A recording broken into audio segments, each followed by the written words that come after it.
그 지금 부당이득 끝나고 이제 불법행위 끝나면은 이제 아마 내일 모레 금요일 있고 앞으로 이번 달 안에 저희가 지금 한 교재 남은 게 한 거의 한 150페이지 정도 남았는데 끝날 것 같습니다. 그래서 열심히 또 해야 끝나니까 뭐 하여튼 거의 앞으로 한 5번 정도 해서 6번 정도까지 하면은 특히 친상법 같은 경우도 강의를 뭐 자주 안 하니까 또 이번 기회에 또 제대로 또 보셔야 됩니다. 보셔야 되고요. 그래서 이제 오늘 부당이득하고 나머지 부분, 예. 그 477페이지 보면 이제 우리가 부당이득은 우리가 이제 법률상 원인 없이 어떤 타인의 손해를 기초로 해서 어떤 이익을 얻었을 때 한마디로 토해내라 그런 얘기인데요. 그러나 이제 우리가 이익이라는 것은 부당이득에서 이익이라는 것은 결국에는 이제 그 실질적으로 내가 이익을 얻어야 된다는 말을 합니다. 그래서 거기에 따르면은 그 실질적 이익을 얻었을 때만 우리가 이득을 반환을 해야 되는 것이지. 예컨대 뭐 내가 임대 기간이 끝났는데 지금 그거죠. 거기 그 어디냐면 판례 있죠. 판례 2006년도 보세요. 밑에 있는 2006년 10월 10일 날 판례가 있는데 임차인이 그 임대차 계약이 종료됐어요. 됐는데 그런데 자기의 사정으로 임차 건물을 사용을 안 했습니다. 예컨대 뭐 당구장인데 당구장 영업을 안 했어. 그러면 우리가 임대차 종료 후에는 보증금을 받고 나가야 되는 것이니까 보증금을 안 준 상황에서는 뭐예요? 그때 그 임료 상당의 차임에 대한 그 부당이득은 발생을 하지 않죠. 그래서 우리가 여기 B라는 사람이 임차인이 그 예컨대 9월 10일 날 임대차가 끝났습니다. 그래서 보증금 달라니까 안 줘. 그러면 장사가 더 안 돼. 그래서 아예 그 이제 사무실을 닫았습니다. 잠궈놨어. 그러면요, 자기는 실질적으로 사용한 게 없잖아요. 그러니까 이때까지 임대료 같은 거는 줄 필요 없죠. 그러니까 집주인이 만약 달라 그러면요, 자기는 이익 받는 게 없으니까 못 주겠다가 되는 것이죠. 그래서 거기에 다만 조건은 뭐죠? 그 임대차가 끝났을 때 언더라인 친 것처럼 사용 수익을 안 했다면 그로 인한 부당이득 반환 의무는 성립이 안 되고, 따라서 물론 임차인이 사정으로 임차 건물을 사용 수입하지 못한 경우에도 마찬가지죠. 그죠? 그런 얘기고, 그 다음에 이제 98년도 판례도 잘 나오죠. 두 개 잘 나오는데, 지금 남의 땅 위에, 타인 소유 땅 위에 지금 권한이 없이 건물을 쓰고 있습니다. 그러는데 이건 약간 달라요. 근데 일단 보세요. 이 남의 땅, 여기 K라는 사람 땅 위에 여기라는 사람이 A라는 사람이 땅을 쓰고 있어요. 그런데 지금 이 A라는 사람은 이 건물만 있는 것이지 건물 안에 쓰질 않아. 그렇지만 이것은 보세요. 이것은 건물 자체가 있다는 것 자체가 뭐죠? 이 남의 땅 위에 건물 자체가 있다는 것은 그 자체에 대해 건물을 위한 것이니까 이때 사용료를 내야 됩니다. 그래서 거기에 그 사용 수익 하지 않아도 부당이득은 냅니다. 그래서 보시면 타인 소유 토지 위에 권한 없이 건물이죠, 건물. 건물을 소유하고 있어요. 그렇다면 특별한 사정이 없는 한 법률상 원인 없이 타인의 토지에 대해서 그죠? 재산으로 토지에 대한 사용 수익인 차임 상당한 이익을 얻은 거 아니냐. 또 그리고 건물 때문에 타인에게 손해를 준 거 아니겠어요? 그때는 건물을 다 안 쓰더라도 줘야 되죠. 이건 다른 얘기죠. 그리고 똑같이 95년 판례 요 세 가지 다 잘 나옵니다. 둘 다 세 개 다. 법률상 원인이 없이 타인의 건물을 들어가서 점유하고 거주를 합니다. 그러면 그때 부당이득은 당연히 그 타인 대지의 차임까지도 포함합니까? 이제 그런 얘기죠. 그래서 우리 판례는 우리가 당연히 토지에 대한 부분도 쓰고 있으니까 된다는 것이고요. 다음 페이지 보시면 우리가 이 사람은 남의 땅을 쓴 사람은 건물의 차임뿐만 아니라 토지에 대한 차임까지도 지대까지도 내놔라. 그러니까 예컨대 만약에 여기서 이제 이 땅 주인이 토지가 있고요. 이 A라는 사람인데 지금 A라는 사람이 이 건물 소유주입니다. 근데 여기서 지금 B가 건물을 쓰고 있습니다. 그죠? 그러면 이 건물을 썼을 때는 뭐죠? 이 A라는 사람의 그 건물을 쓰고 있어요. 그런데 이게 그러면 이 건물 자체에 대한 차임도 있지만 이 지료까지도 포함해서 내라는 것입니다. 그래서 거기에 토지 부분도 함께 내라는 것들. 근데 이 판례 3개가 계속 최근에 계속해서 나오고 있습니다. 그 다음에 이제 우리가 그 판례 중에서 특히 이제 2008년 3월 달에 나왔던, 3월 13일 나왔던 판례가 있습니다. 478페이지인데요. 아주 유명한 판례죠. 그런데, 보통 이런 경우가 있죠. 만약에, 보세요. 격리회사 직원이, 격리 직원은 돈을 다룬 사람입니다. 그죠? 근데, 격리 직원이, 내가 월급을 안 받아요. 안 줘. 그러면 내 월급 200만 원을 갖다가 그 회사에 있는 200만 원을 갖다가 내 월급으로 쓸 수 있죠. 그죠? 그럼 그냥 격리 직원이 회사의 돈을 갖다가 자기 통장으로 이렇게 200만 원을 옮겼다. 그러면 그건 횡령이죠. 횡령인데 내가 받을 돈이 있어. 월급을 밀린 게. 그러면 이 차에 돈을 옮기자. 할 수 있죠. 그거는 횡령이라고 볼 수는 없죠. 그래서 보시면 그런 얘기예요. 보실까요? 거기 1번에 내가 돈을 편취했는데 그러니까 회사에 있는 돈인데 그게 내가 어차피 받을 돈이었어요. 보세요. 그런데 여기 A라는 사람이 지금 여기 A라는 회사에 갑이라는 지금 직원이 있습니다. 근데 월급이 벌써 6개월치 밀렸어. 근데 보니까 분위기가 돈이 안 좋아. 그러면 이 사람은 일단은 월급을 밀렸으니까 돈이 들어오는 순간에 자기 월급을 뺄 수 있잖아요. 그래서 돈이 들어오는 순간에 자기한테 자기 통장으로 이렇게 옮겼어요. 이런 것은 일단은 우리가 부당이득은 아니죠. 부당이득은 아니죠. 근데 문제는 뭐냐면 이게 갑이 을한테 돈 줄 게 있었어. 그래서 아예 이렇게 줬어. 그러니까 하장이 이건 부당이득이다. 왜 너 니한테 가는 게 아니고 아예 갑이 을한테 준 이 채권에 대해서 줬으니까 이건 부당이득이다. 그런데 우리 판례는요. 어차피 갑이 A한테 받을 돈이 있었고 그 돈을 얘한테 줘도 어차피 이렇게 들어온 거 아니냐. 그게 무슨 부당이득이냐. 그래서 다시 돌려달라고 했었는데 돌려줄 필요 없다. 판례입니다. 그래서 거기 1번에 편취한 금전에 대해서 자기 자신의 채권자에 대해서 채무에 직접 사용하거나 또는 그 채권자의 다른 채권을 위해서 또 변제했다. 그럴 때는 그 채권 이때 이 채권자 을이죠.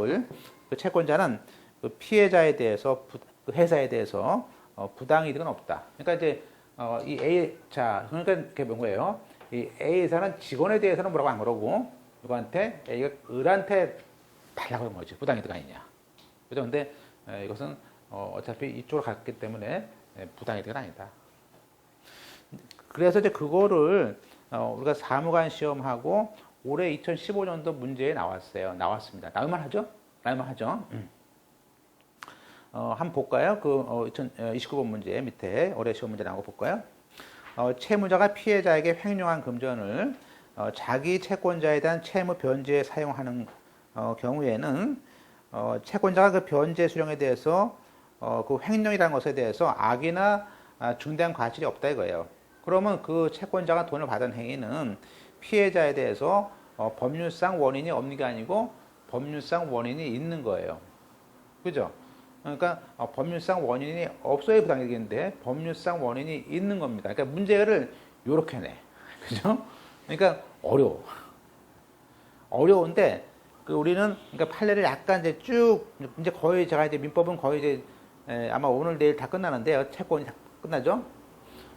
어차피 친상 쪽은 이렇게 뭐 꼬진 않습니다. 근데 우리 채권까지는 계속 문제를 꼬은다기보다는 그냥 문장 그대로 내는데 좀 길게 내면서 그대로 내요. 그러니까 우리가 판례를 시험장 가서 보시면요. 올해 같은 경우도 제가 쭉 문제 다 풀었는데 이 겨재 안에 없는 건 거의 없죠. 본인이 못 맞춘 거야. 무슨 얘기냐면 내가 이 판례를 문제의식을 가지고 보지 않은 거야. 그러니까 못 맞추죠. 근데 야 이거 나름하다. 그죠?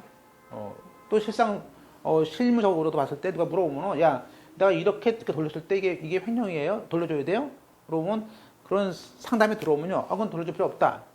이렇게 해석이 돼야 되는 거예요. 그러니까 중요한 판례지. 그죠? 그러니까 우리가 물론 이제 어렵게 내기 위해서 뭐 떨어뜨리기 위해서 그런 것보다는 실제는 문제 겨재에 있는 거를 다 보시면 나올 수 있어요.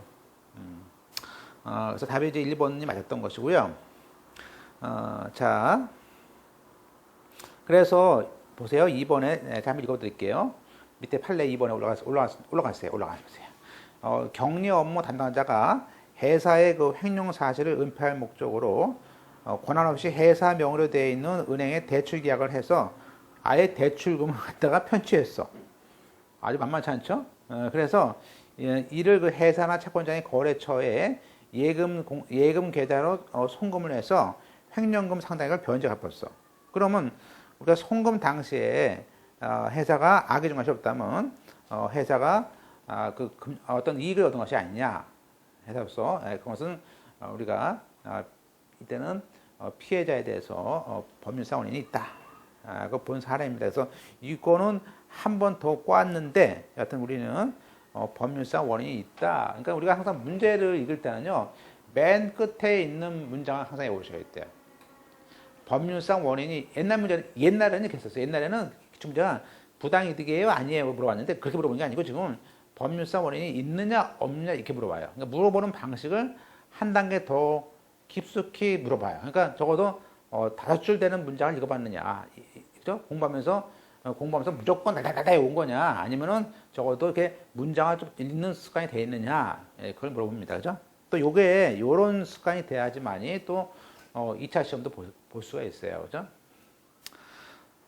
그 다음에 이제 문제 하나 더 볼까요? 그 2번 문제. 우리가 지금 민법 자 201조에 뭐가 있냐면요. 선의 점유자는 과실을 취득을 합니다. 보세요. 우리가 지금 이런 얘기예요. 지금 우리가 앞서 부당이득은요. 계약이 무효나 취소가 돼서 다시 받은 거를 돌려주는 거 아니에요? 그러면 우리가 계약이 무효가 됐어. A가 B한테 줬어요. 물건을 줬는데 계약이 무효됐어. 그럼 우리가 이렇게 계약이 무효됐더라도 이 물건을 받은 사람이 그 물건에 대해서 과실이 나왔어요. 그러면 그 과실에 대해서는요. 선의자는 그냥 과실은 돌려줄 필요 없어요. 그죠? 예컨대 그 물건을 대서 내가 그 물건을 갖다가 건물을 받았는데 한 2개월 동안 썼어. 그럼 2개월 동안 임대를 줘야 됩니까? 줄 필요 없는 거예요. 그죠? 그래서 거기 보시면 그런 얘기예요. 우리가 2항에 법률상 원인 없이 타인의 토지에 대한 점유, 그죠? 타인의 토지를 내가 썼어요. 그죠? 근데 그것이 선이야. 선일 때는요. 2개월치 남의 땅 쓴 거에 대한 점유 사용 이득에 대해서 반환할 필요가 없습니다. 그건 왜? 그건 계약이 무효가 될 줄 어떻게 알았어? 몰랐잖아. 자기는 계약이 유효가 될 줄 알고 썼는데 단지 계약이 무효가 됐어. 그러면 그때까지 사용 수익은 줄 필요 없죠. 그냥 물건만 주면 돼. 이게 우리가 201조에서 얘기하는 선의점유자는 점유물의 과실. 이때 과실은 주로 사용 수익이 제일 많아요. 그죠? 그래서 그때는 그냥 취득을 합니다. 그러니까 우리가 반환할 필요 없습니다. 답이 2번이었었죠. 자, 3번 문제 볼까요? 자, 아까 봤던 문제입니다. 자, 3번의 오른쪽에 그 임차인이 그 임대차 나왔죠. 임대차 계약이 종료했습니다. 종료했어. 그런데 임차 건물을 계속 점유를 하고 있어요. 그런데 그 본래 계약 목적에 따라서 사용 수익은 하지 않고 있어요. 그러면 부당이득 반환은 없죠. 없죠. 그것이 임차인의 사정으로 사용 수익 못한 경우에도 마찬가지죠. 아까 판례, 그러니까 판례에 요즘은 판례가 보고 있는 그 5줄을 봤냐. 옛날에는 그 5줄이 아니고 가볍게 물어봤는데 지금은 그 문장을 다 봤냐고 물어봐야 자꾸. 그죠? 그래서, 그 다음에 이제, 4번은 그 뒤에 나오는데, 이따 보겠습니다. 5번은 뭐냐면 5번은 우리가 압류 금지 채권입니다. 근데, 지금 150만 원에 대해서는 지금 현재 뭐죠? 금전 채권 150만 원에 대해서는 통장에 있는 금액에 대해서 압류 금지입니다. 근데 보세요. 금융기관에 개설되어 있는 채무자 계좌에 이체가 돼서 우리가 나중에 그 압류를 취소가 됐어요. 압류 금지라고. 근데 문제는 그러면 이 압류 금지 채권에 대해서 그 압류 명령을 취소를 시켰더라도 그 명령은 장래효가 있는 것이고 이미 완결됐어. 이미 완결된 집행이에요. 한마디로 돈을 받았어. 그죠? 돈을 받았어요. 그러면 일단 한마디로 채권자가 150만 원이지만 80만 원 압류됐다 받았어. 받았으면요 부당이득 아니죠. 그러니까 내가 그죠? 압류금 채권은 돈을 주면요 받습니다. 그러니까 보세요. 우리가 자 A가 그런 게 많아요. 지금도 검사 하죠. 자 A가 B한테 이 B가 돈 안 주니까 제가 3천만 원 받을 게 있습니다. 그래서 일단 압류했어요. 그랬더니 지금 이 B가 C에 이때 이 사람이 지금 임대 보증금이 2천만 원입니다. 그럼 지금은 소액 임차 보증금은 압류할 수 없거든요. 근데 모르니까 일단 압류해요. 법무사 켜서 압류하면요. 나중에 B가 이걸 모르고 C가 이걸 돈을 주면요. 땡큐지. 압류 금지지만 돈을 받으면 부당이득은 아니야. 그죠? 그래서 그런 얘기입니다. 그래서 그러니까 압류 금지지만 그 압류로 인해서 돈을 이미 받았어. 그러면 그 받은 돈을 돌려줄까요? 돌려주겠어? 2천만 원을? 그럼 부당이득이라 볼 수 없다. 그죠? 됐죠? 그래서 그거 알 수 있습니다. 그리고 이제 4번에 뒤에 보죠. 자, 이제 부당이득 반환 의무입니다. 자, 이렇게 만약에 그 부당이득이라면 그것은 반환을 해줘라 것이 아니겠습니까? 근데 그 반환은 그 반환에 대한 그것은 일단 그저 받은 거 그대로 주는 것이 원칙이겠죠. 그래서 원물 반환이 원칙이고요. 그 물건이 없어졌어. 그러면 그때는 가액을 반환을 해야 됩니다. 그죠? 자, 그러면 이것이 747조인데요. 부당이득 반환 의무에 대한 얘기인데 1항에 그 수익자가 그 받은 목적물을 반환할 수 없다면, 그죠? 물건을 이미 팔았어. 그러면 그 물건 대금에 대한 가액을 반환을 하는 것이고, 만약에 수익자가 그 이익을 반환할 수 없습니다. 그럴 때 수익자로부터 무상으로 양수한, 지금 이거 좀 보세요. 우리가 자, A가 B한테 이제 이 부당이득, 물건 내놔. 그러니까 물건에 대해서 물건을 줘야 되는데, 이 계약이 무효가 됐습니다. 그럼 물건을 돌려줘야 돼. 그죠? 근데 이 물건을 갖다가 C한테 팔았어요. 그러면요, 얘한테는 주장할 수 없어요. 얘한테만 다시 주장할 수가 있는 거야. 그죠? 그런 얘기예요. 그런데, 이렇게 이 사람이 수익자인데, 그죠?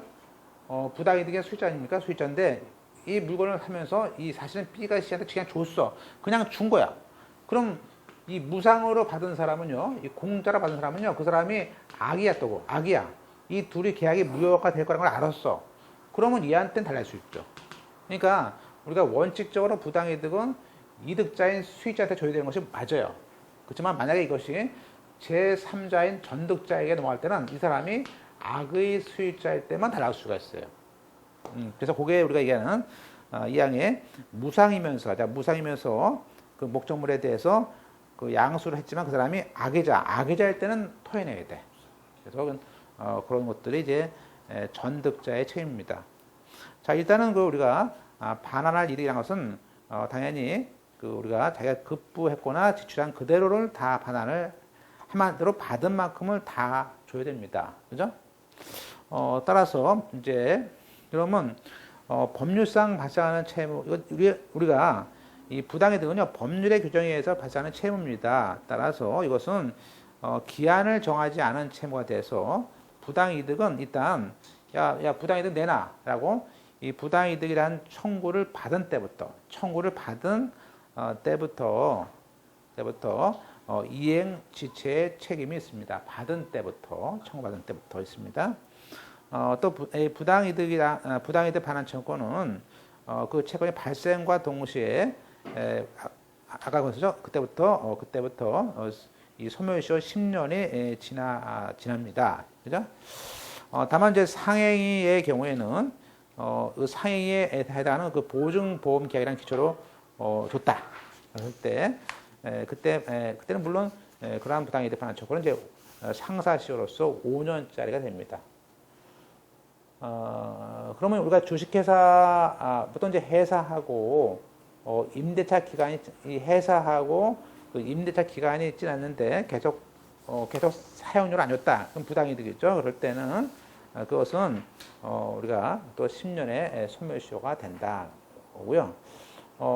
우리가 이득에 반하는요 원물 반환의 원칙이고 예외로 가야겠다. 그래서 수익자가 받은 목적물 자체를 반환을 하는 것이 원칙이고 그 물건이 없다면 반환할 수 없다면 불능하다면 그때는 그냥 관두는 것이 아니고 가액으로 줘야 되는데 이때 가액은 아까처럼 B가 C한테 처분했을 때 대가가 있겠죠. B가 팔았던 대가가 있을 거 아니에요. 그죠? 그 대가가 처분 당시에 대가를 받으면 되고요. 만약에 그 후에 물건이 올랐더라도 그것은 줄 수가 없죠. 그러니까 만약에 얘가 이거 5천만 원 팔았어요. 5천에. 근데 이게 7천이야, 7천만 원이야. 물론 A는 억울하겠지. 그죠? 억울했지만 우리가 이때 부당이득은 B가 시작에 팔았을 당시에 5천만 원만 주는 것이지 가격이 올라간 7천만 원 줄 수는 없어요. 왜냐면 얘가 받은 것은요, 되게 받은 만큼 주는 거예요. 가격이 올랐을 것까지 주는 거 아닙니다. 받은 만큼 주는 거죠. 그죠? 그래서 거기에 앙등한 가격을 줄 수는 없다는 것이고요. 됐죠? 따라서 그 기출문제 일반적으로 수익자가 그 법률상 원인 없이 이득을 했는데 그걸 팔았어. 처분하는 바람에 원물 반환이 불가능합니다. 그럴 때는 가액 반환인데 이때 반환에 대해서는 특별 사정 없는 한 반환시가 아니고요. 처분시. 지금 반환할 때 아니고 과거에 처분할 때 당시에 기준으로 합니다. 잘 보세요. 그 처분 반환 당시가 아니죠. 근데 문제가 좀 이렇게 그러니까 어떻게 보면요, 기본 교재에서 좀 적어도 약간 틀릴 만한 거 이거 반드시 알아야겠다는 것들을 내고 있어요. 여러분이 우리가 지난주에 법무사 2차 시험이 끝났어요. 금요일 끝났는데 계속 뭐가 문제냐면 그 실무에서 반드시 알아야 될 만한 것들을 내요. 그건 1차나 2차나 똑같습니다. 그러니까 그런 거 위주로 공부를 안 하면은 그냥 공부가 너무 막연해요. 너무 막연해. 그래서 1차 공부도 우리가 객관식 문제에서 거의 커버됩니다. 근데 객관식 문제를 해독수가 모자라니까 문제 되겠죠. 그러니까 근데 거의 다 보시면 제가 지금 이 책 보시면요, 거의 제가 객관식 문제가 꽤 들어가 있어요. 다 집어넣었기 때문에 나중에 이제 객관식 보실 때는 아마 또 반복된다 보시면 될 것 같고요. 그때 하여튼 제가 객관식 문제집 강의를 할 때까지 적어도 객관식 책을 한번 이렇게 민법 같은 경우는 한 2번 정도 보고 이렇게 강의 들으시면 좋겠습니다. 뭐 처음 봤다 이런 고락하시거든요. 그 다음에 자 나번에 수익자의 반환 범위. 자 이제 우리가 이제 수익자에 대해서는요, 이것이 이제 우리 법은요, 이 수익자가 그 선이냐 악이냐에 따라서 반환 범위가 달라집니다. 그죠? 아무래도 지금 이거겠죠? 이 계약이 무효가 됐어요. 자, 무효가 됐는데 얘가 선이라면은 이게 악이라면 다 줘야겠죠, 물론. 근데 그걸 몰랐었는데 그때까지 쓴 이익 같은 건 안 줘도 되지만 그때는 현존만큼은 주면 되는 거 아니냐, 그죠? 그죠? 따라서 지금 이런 얘기예요. 자, A와 B 간의 계약이 이제 무효가 처음에는 계약을 했어요. 했는데 이게 6개월쯤 지나서 계약이 무효가 됐어, 무효. 그러면 자, 무효가 됐으면 이제 A가 B한테 준 물건, 이게 물건이에요. 그럼 물건이면 이 물건에 대해서 다시가 B가 이 물건을 자, 무효 이때 다시 반환할 때 이게 6개월이 지났지만 이게 있는 그대로 주는 거죠. 이 사람이 선이라면 여기에 그동안 썼던 사용 수익은 줄 필요 없고요. 그건 과실이니까 줄 필요 없고, 그건 몰랐잖아, 선이니까. 근데 이 물건은 현존이익만큼 이게 원래 이만큼 있었는데 여기 요만큼이야. 줄었죠. 그러면 요만큼대로 주는 거지. 몰랐으니까 선이고. 그죠? 그래서 우리 부당이득은요, 이게 원래 이만큼 컸다가 100이라고 했다 하더라도 90%면 90% 주는 거죠. 그냥 있는 그대로 주는 거죠. 그죠? 그래서 우리 조문은 이 계약이 무효가 돼서 그 부당이득을 몰랐던 그런 사람, 그런 선의 수익자는 그냥 받은 이익이 내가 이익이 원래 받을 때는 5천만 원이었는데 줄 땐 4천만 원이야. 그러면 4천만 원만큼 주는 거예요. 왜냐면 자기가 이득 본 만큼 줘야 되지. 이득 본 게 4천만 원, 내가 이득을 본 게 4천만 원이면 4천만 원은 싹 갚아주면 끝나는 것이지 5천만 원 줄 수는 없잖아. 그죠? 그래서 거기에 선의자는 일단 현존이익 한도만큼 주는 거죠. 받은 만큼 주는 거예요. 받은 거 이상은 줄 수는 없는 거예요. 그죠? 그죠? 그런데 이게 악의 때는 나쁜 거지. 악의 때는요, 몽땅 줘야 돼. 그죠? 그때는 아까 봤듯이, 그죠? 이때까지 이자를 다 줘야 되는 거야. 앞에. 그래서 이자와 심지어 손해까지 싹 줘야 돼. 그래서 우리 법은 계약이 무효나 취소했을 때 그때 부당이득은 현존이익 한도로 주고요. 다만 악일 때는 이자 플러스 손해까지 준다. 그래서 반환 범위가 선의는 우리는 보호하고 있구나 알 수 있고요. 다만 이제 그러면 그 74구조에 악의에 대한 인정이 있습니다. 그런데 1항에 수익자가 이익을 받은 후에 법률상 언유는 없음을 알았다. 그때는 그때부터 악의의 수익자를 반환 책임이 있죠. 그러니까 자기가 이미 9월 5일날 옛날에 계약을 4월 달에 했습니다. 그러면 9월 5일날 알았어. 그럼 이때부터 악이지. 그죠? 그래서 거기에 적어도 이익을 받은 후에 무효라는 사실을 알았어요. 그때는 그때부터 악이다. 근데 만약에 우리가 안 준 경우도 있죠. 그래서 A라는 사람이 B한테 소장을 냅니다. 소장.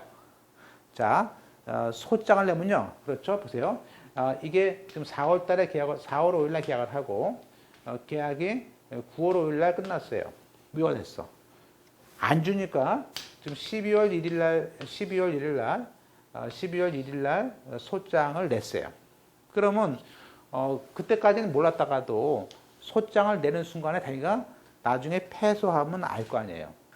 그죠? 그래서 거기 보시면 일단 선이라도 나중에 소송에서 물론 이것이 1년 지나서 2년 지났더라도 언제부터요? 처음에 소를 제기한 때부터 악의로 봐요. 그죠? 그래서 예를 들면 이런 얘기죠. 2014년에 2월 1일 날 그죠? 계약을 했어요. 그러다가 그게 서로 무효냐 아니냐 싸움 붙었습니다. 그래서 야 물건을 돌려줘. 안 줘. 그래가지고 이게 7월 1일 날 2010년 7월 1일 날 소장을 제기했습니다. 그럼 이 사람은 사실은 보세요. 그럼 갑이 을한테 하면 을은요. 그러면 그럼에도 불구하고 이 건물을 계속 안 주면서 쓰고 있어. 계속 쓰고 있어. 그러다가 나중에 이것이 2015년 7월 1일 날 패소했어요. 졌어. 그러면 이 사람은 그러겠죠? 이 사람은 야 그럼 나 지금 줄게. 돌려줄게. 그죠? 1년 동안 남은 건물을 써놓고는 지금 줄게. 그죠? 나는 재판 끝났으니까 이제 지금까지 나 선이니까 야 선의 수익자는 그냥 준다면서. 그래서 이 선의 수익자가 주장을 하는데 우리 조문은요. 조문은 그게 아니고 야 이따 소장 제기할 때부터 다른 거 아니야? 줬습니까? 그러니까 이때부터 1년치 내놔야지. 이자하고 손해까지. 악이죠.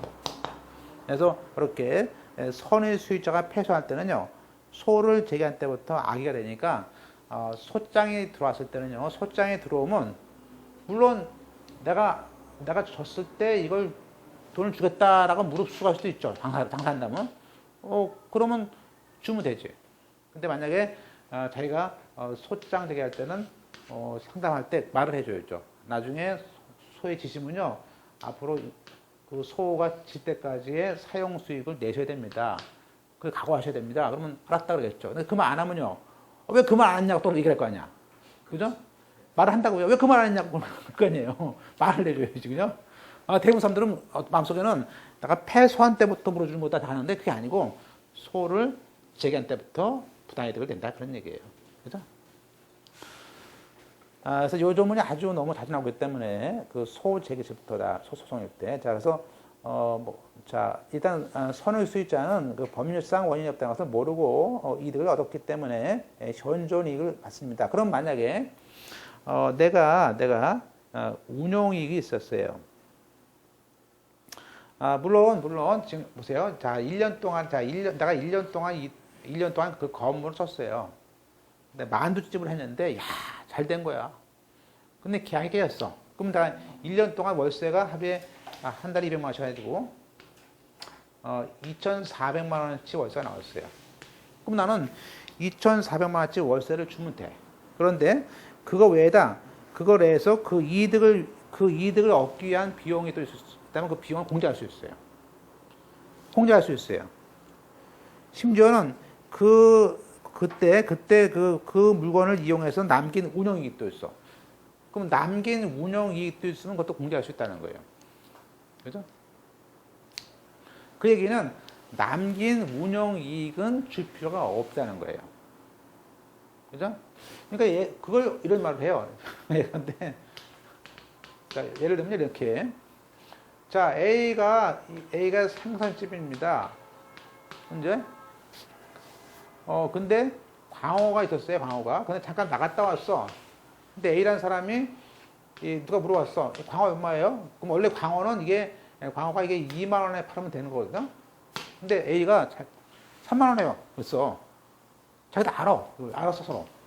근데 그러니까 그러면 3만 원 주고 갔어. 그럼 B가 가지고 야, 나 물건 팔았으니까 또 돈 내놔야지. 그러니까 얘가 2만 원 줬어. 그러니까 얘가 그래. 너 3만 원 받았잖아. 그러니까 2만 원. 그러니까 야, 그건 운영이익이지. 그건 아니지, 부당이득이. 그래서 운영이 안 주는 거야. 운영이 안 줘. 그죠? 운영이하고 여기 포장 비용 같은 것도 내가 200원이면 좀 뺄 수 있잖아. 포장 비용은 뺄 수 있잖아. 원래 포장을 해주는 거 아니야. 그죠? 한마디로 그렇게 되는 거예요. 그러니까 그런 운영이익 같은 거 그것도 공제한다.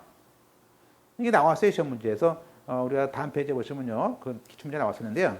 운영이익은 부당이익이 발생하기 때문에 아니, 틀렸어요. 다음 페이지에 맨 위에 있습니다. 운영이익은 부당이익으로 받은 것이니까 반환한다. 아니에요. 반환하지 않습니다. 운영이익은 반환을 하지 않습니다.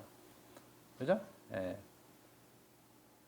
그리고 아까 201조에 따라서 선이 점유하면서 그렇게 되는 사용수익, 과실, 이때 과실은 뭐죠? 사용수익한 비용이죠.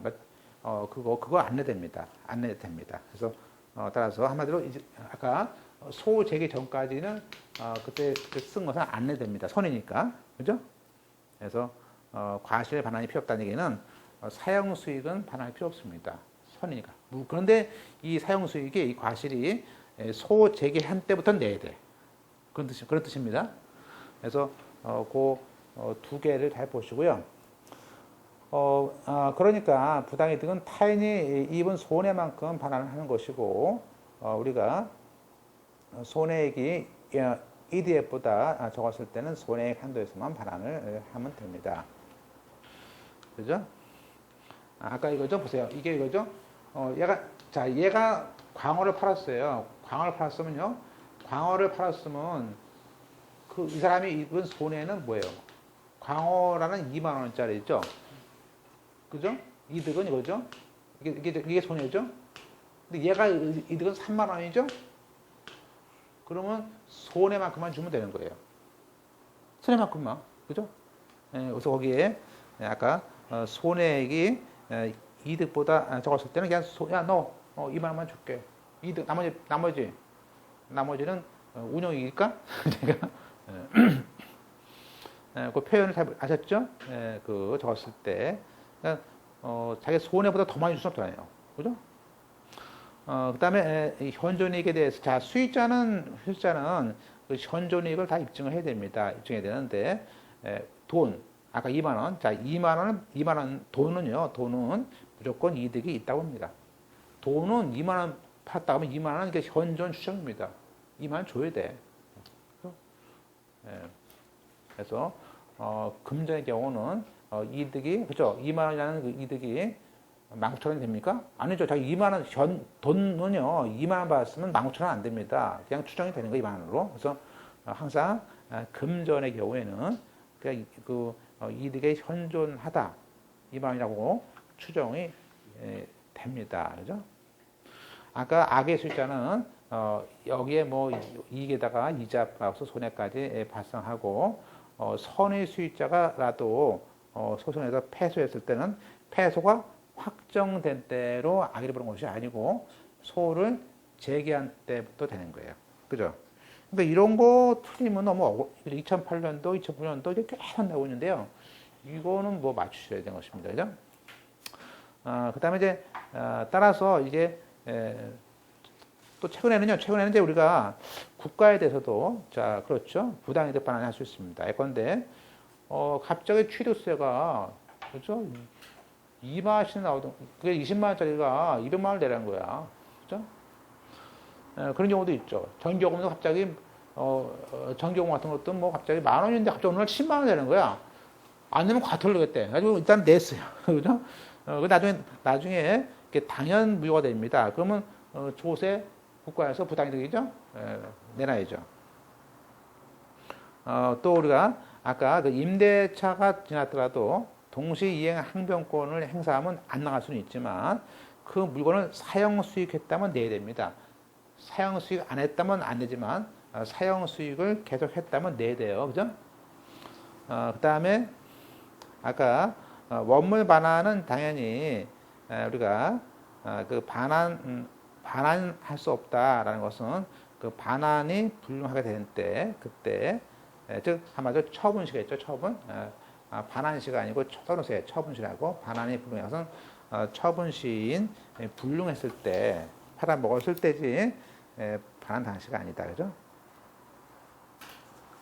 그러니까 이 물건을 을한테 팔은 것은 이게 9월 달이고요. 처분은 반환은 뭐 10월 달에 한다. 그럼요. 9월 달에 기준으로 해야 돼요. 9월 달 기준으로. 네, 팔았을 때 기준으로. 특히 이제 우리가 이제 가끔가다 뭐 이런 말을 쓰는데요. 그 전형물 소권이라는 어려운 말을 씁니다. 하여튼 뭐 말도 어려워요. 전형물 소권. 자, 소송을 자, 이런 얘기죠. 소송이라는 것은 소권.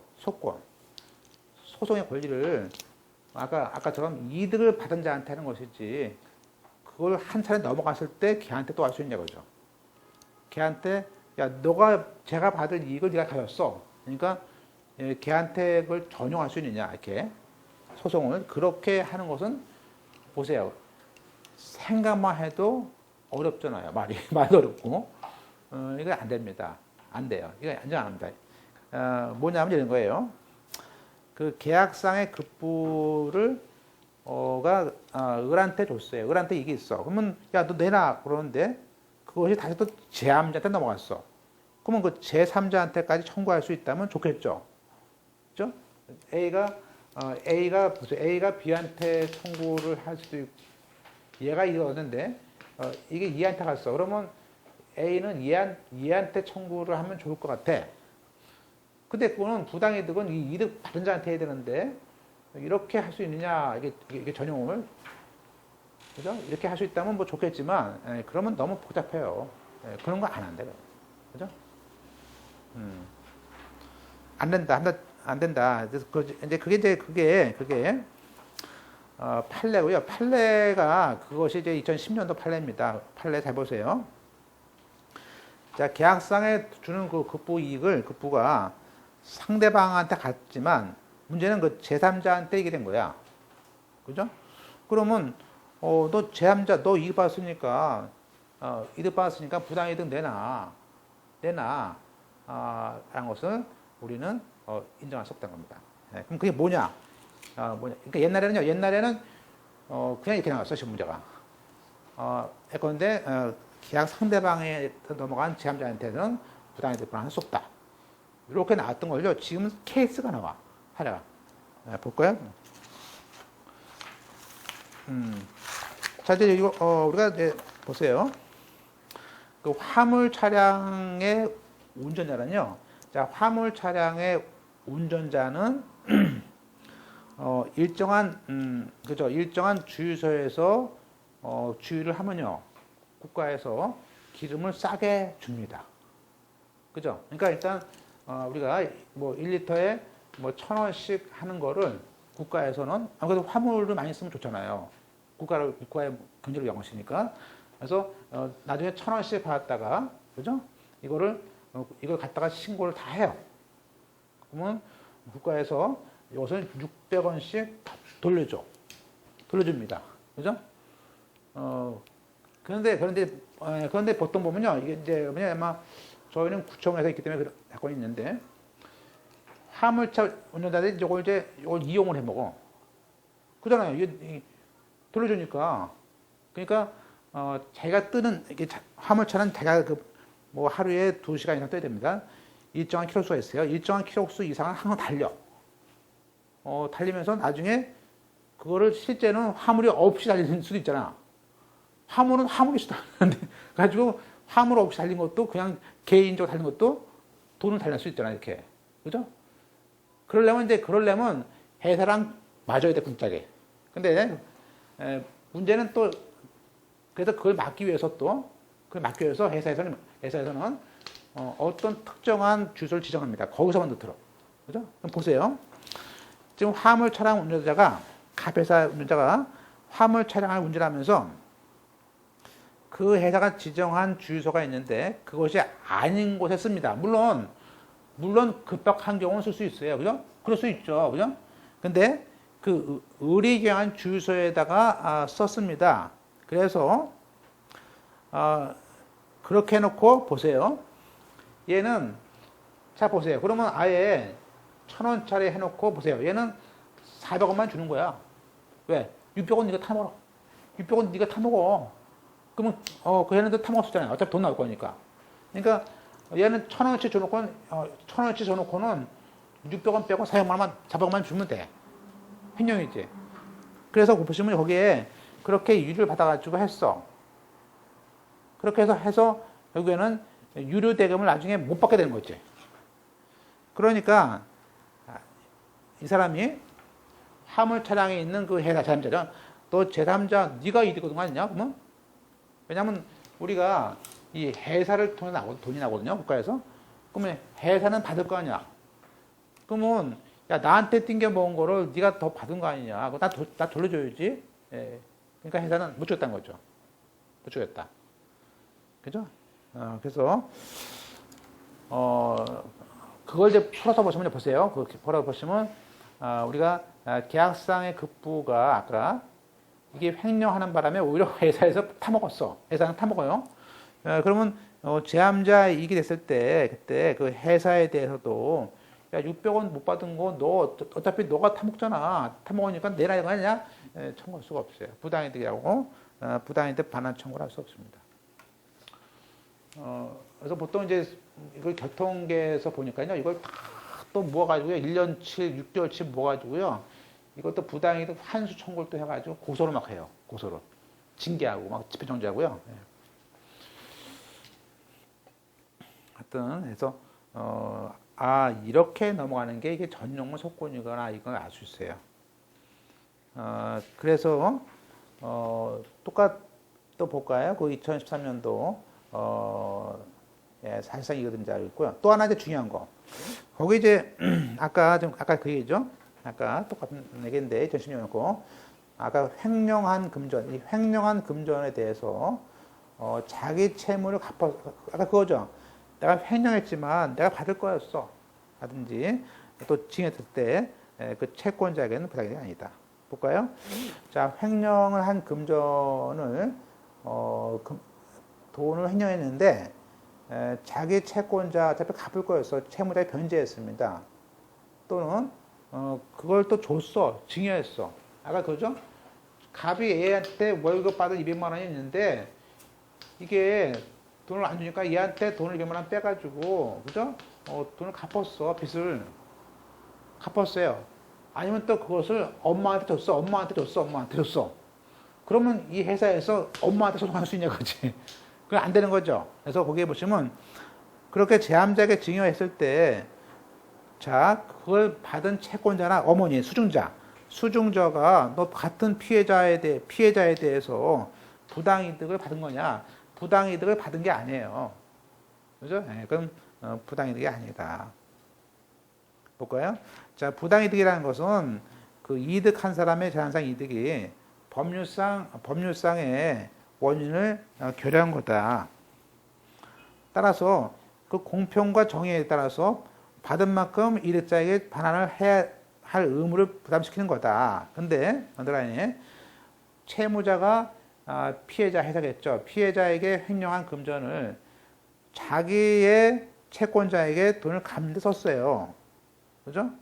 그랬을 때 그 채권자가 그 자기가 받을 돈을 받으면서 그것이 횡령이라는 것에 대해서 악이나 중대한 과실도 없어요. 그러면 그 채권자가 돈을 받은 것은 원래 피해자에 대해서 법률상 원인이 있는 거다.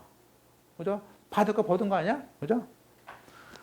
따라서 이 같은 것은 우리가 그 채무자가 횡령한 돈을 제3자에게 증여했더라도 마찬가지다. 그죠? 볼까요? 이건 뭐냐면요. 이런 얘기예요. 갑이 지방 세무공무원입니다.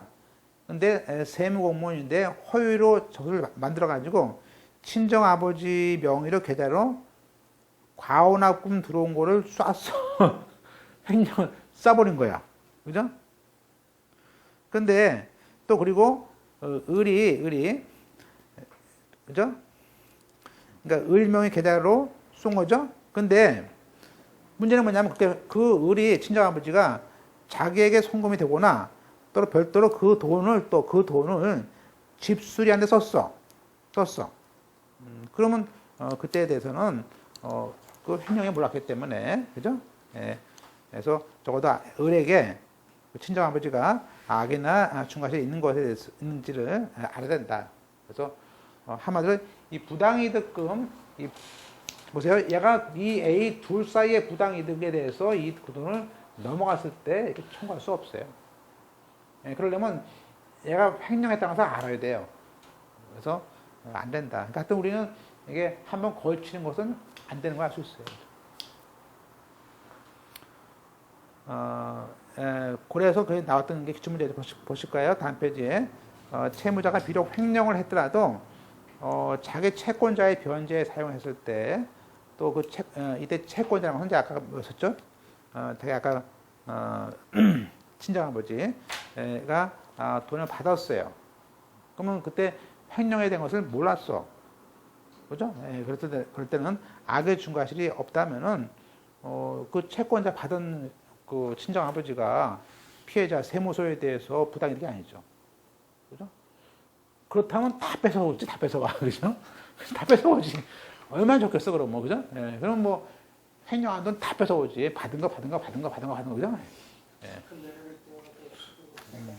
그때 이제 보통 그때는 범죄 수익 몰수를 해가지고 형사 범죄를 가서 몰수할 수 있지만, 어렵죠. 타고 넘어가니까, 그죠? 민법상은 어렵죠. 형사 고소하면 이제, 수소 토해낼 수는 있죠. 토해낼 수 있지만, 민사상은 없다는 거예요. 그 다음에 이제, 끝으로 이제, 그때, 자, 부당이득이지만, 부당이득이 아닌 걸로 그런 게 있습니다. 즉, 한마디로 보세요.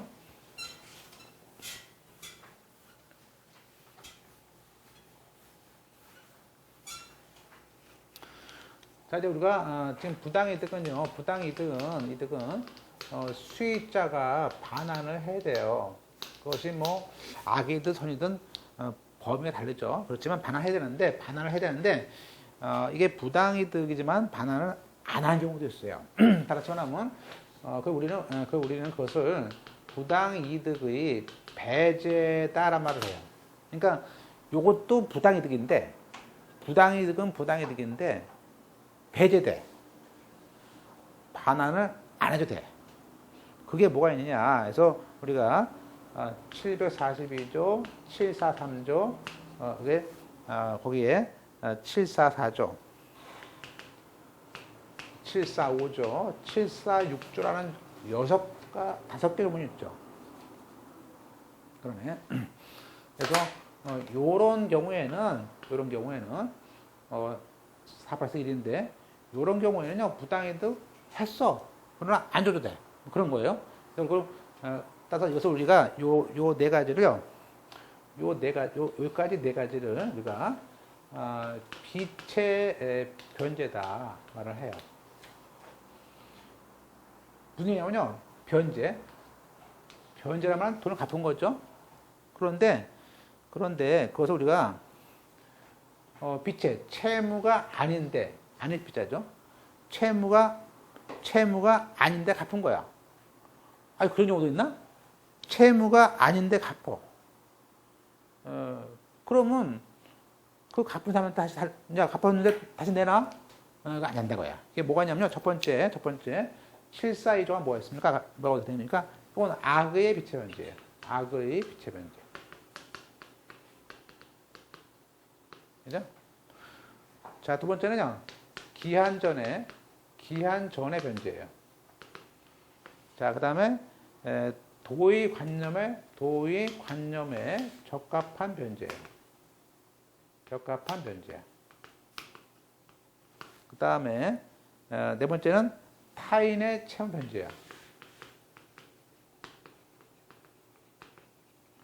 자, 보통 우리가 이걸 악기 도탈 배워요. 이거 어려운 건 아닙니다. 자, 우리가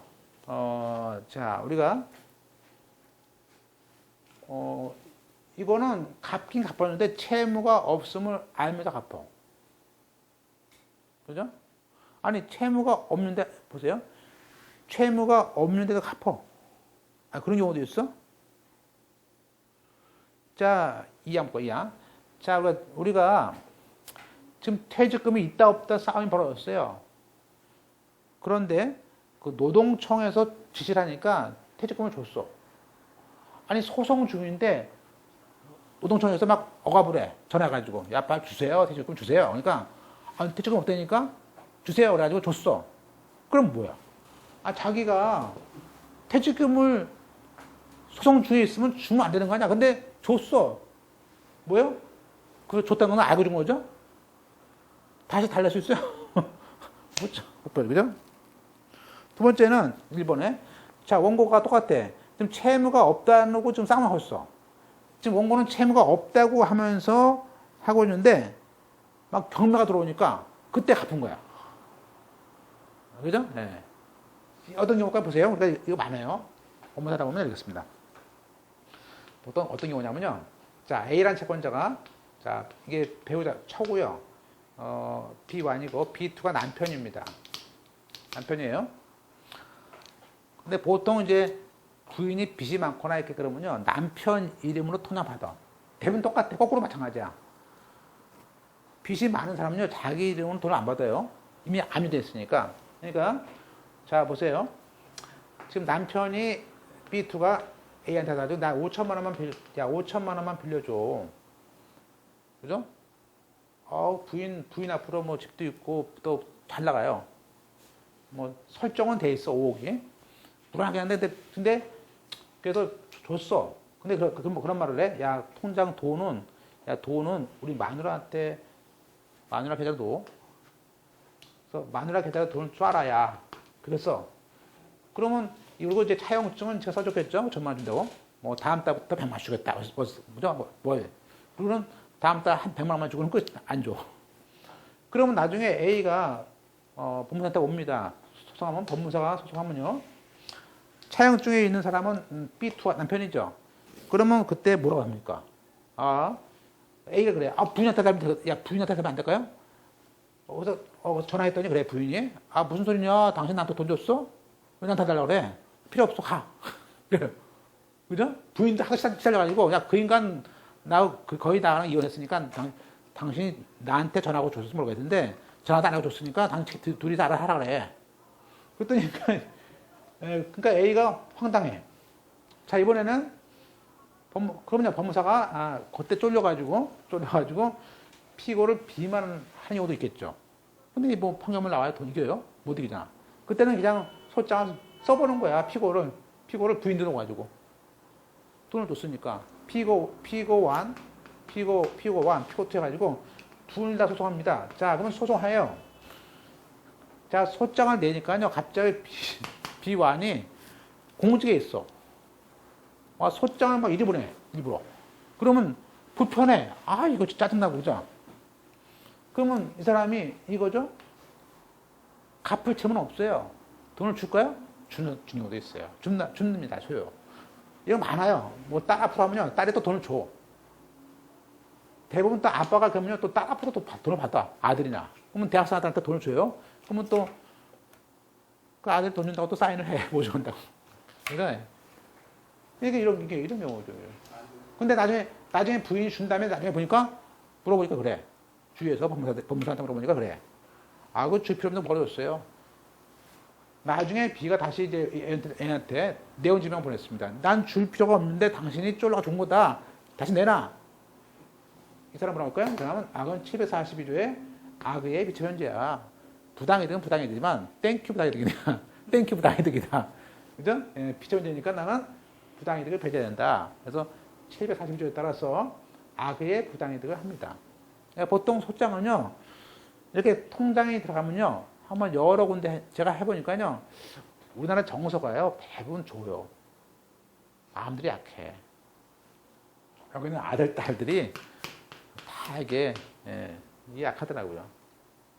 살면서 소송을 또 처음 하면은 사람이 이게 잠이 안 오나 봐요. 그죠? 잠이 안 오나, 그죠? 그 다음에 이제 기한전 면제. 자, 기한이 우리가, 기한이 12월 말일까지 주면 되는데, 자기가 추석날 줬어요. 근데 준 다음에 다 전화했어. 야, 내가 실수했다. 너 기한이 보니까 9월 말인, 10월 말인데 다시 내놔. 할 수 있어요? 아니죠. 그건 어차피 둘 돈인데 기한 전에 준 거죠. 기한 전에 준 것도 어차피 줄 거니까 다시 부당이득이지만 반환을 할 수 없습니다. 그게 이제 기한 전의 변화고요. 똑같이 이번에는 자, 도의관념에 적합한 변제입니다. 이거는 뭐냐면요, 소멸시효가 끝났어. 나한테 줬어. 또 파산 면책했어. 줄 필요 없죠. 줬어. 주는 건 아주 도의관념에 적합한 변제죠. 그죠? 그래서 다시 한번 악의에 대한 비치면제, 기한전 변제, 도의관념에 적합한 변제인데요. 타가 있어요. 타. 보세요. 거기에 745조에 있는 타인의 채무 변제가 있습니다. 이건 뭐냐면요, 남의 채무인데 줬어요. 내 친구 채무야. 돈을 갚았어. 근데 물어보니까 갚을 필요가 없는 걸 줬다는 거야. 그죠? 그런데 갚았는데 가서 그러니까 그래요. 채권자가. 야, 무슨 소리야. 네가 돈을 갚는 바람에 나는 걔 앞으로 되어 있는 저당권을 말소했어. 말소한 다음에 그놈이 팔아먹었어. 그럼 나는 어떻게 돈 받을 거야? 그죠? 타인 채무지만 난 땡큐 할게. 보세요. 타인의 채무, 다시 한번 745조는요, 타인의 채무를 착오로 자기 채무를 알고 갚았지만 채권자가 선의로 그 증서를 헤매시켰거나 담보권을 포기했어요. 그래서 자기가 채권을 확보할 길이 없어. 그럴 때는 타인의 채무를 받은 사람도 돌려줄 필요가 없습니다. 그래서 이렇게 4가지가 있습니다. 근데 그냥 뭐 아주 중요한 건 아니고요. 한 B급밖에 안 됩니다. 그래서 이런 것이 있다는 것이고, 제일 중요한 것은 우리가 불법 원인 급여입니다. 이거는 제가 쉬었다가 좀 보겠습니다.